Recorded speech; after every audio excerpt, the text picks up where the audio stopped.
ଆମର ଅବିକା କଦଳୀ କଟା ହେଇକି ଅଣା ହେଲା। ଏଇ ଦେଖନ୍ତୁ କଦଳୀ ହେଇଛି, ଦେଖନ୍ତୁ କେମିତି ଏଇ ଦେଖନ୍ତୁ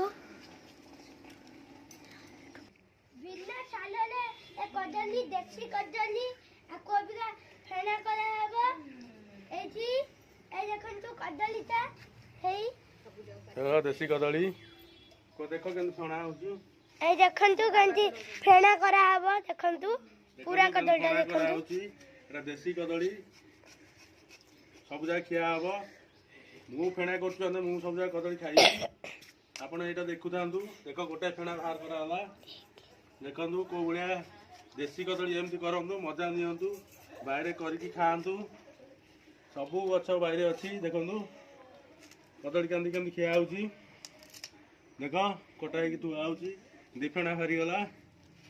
ଦେଖନ୍ତୁ କେଉଁ ସାଇଜରେ କଟା ହଉଛି, ଯେହେଲେ ଦେଶୀ କଦଳୀ। ଦେଖନ୍ତୁ କେମିତି କଟା ହଉଛି। ଏ ସବୁ ପାଚିଯିବ 2 ଦିନ ଭିତରେ। ଗଛ ପାଚିଲା କଦଳୀ, ଗଛ ପାଚିଲା କଦଳୀ।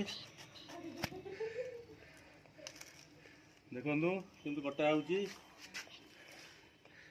ମଞ୍ଜା ବି ଅଛି, ମଞ୍ଜା ବି ଆମର ଆଜି ଖିଆ ହବ। ସବୁ ଯାକ ଗଛଟା ଯାକ ଖିଆ ହେଇଯିବ। ବଡ଼ ପରିବାର ଦେଖନ୍ତୁ ଖାଇଯିବୁ ସବୁ ଯାକ।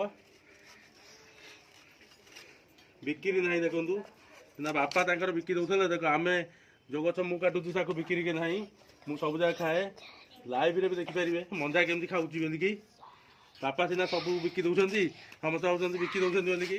ଦେଖନ୍ତୁ ଗଛ ଲଗା ହେଇଛି ଯେମିତି ସେମିତି ଦେଖ ଖିଆ ହେଉଛି। ଦେଶୀ ପୁରା ଏମିତି ଖିଆ ହବ। ଦେଖନ୍ତୁ ପାଚିଲା ପରେ ସବୁ ଖିଆ ହବ, ଗୋଟେ ବି ବିକ୍ରି ନାହିଁ। ଦେଖ 1 2 3 4 5 6 7 8 9ଟା ଫେଣା ଭିତରେ 2ଟା ଏକ୍ସଟ୍ରା ଦେଇଛି। ଏ 2ଟା ଯୋଉ ଦିଆଯାଇଛି, ଏ 2ଟା କେବଳ ଆମର ଯୋଉ କଦଳୀ ତରକାରୀ ହବ। ଏ 2ଟା କଦଳୀ ସେଥିରେ ପଡ଼ିବ ମଞ୍ଜା ଦେହରେ ପରିକି କରାହେଇକି ଦିଆହବ ଖାଇବାକୁ। ମୁଁ ଖାଇବି। ଦେଖ ଏଗୁଡ଼ା ସିଝେଇକି ବି ଖାଇପାରିବି, ଅଧା ସିଝେଇ ଦେବି। ପାଚିଲାଟା ଖାଇବାଟା ଭଲ।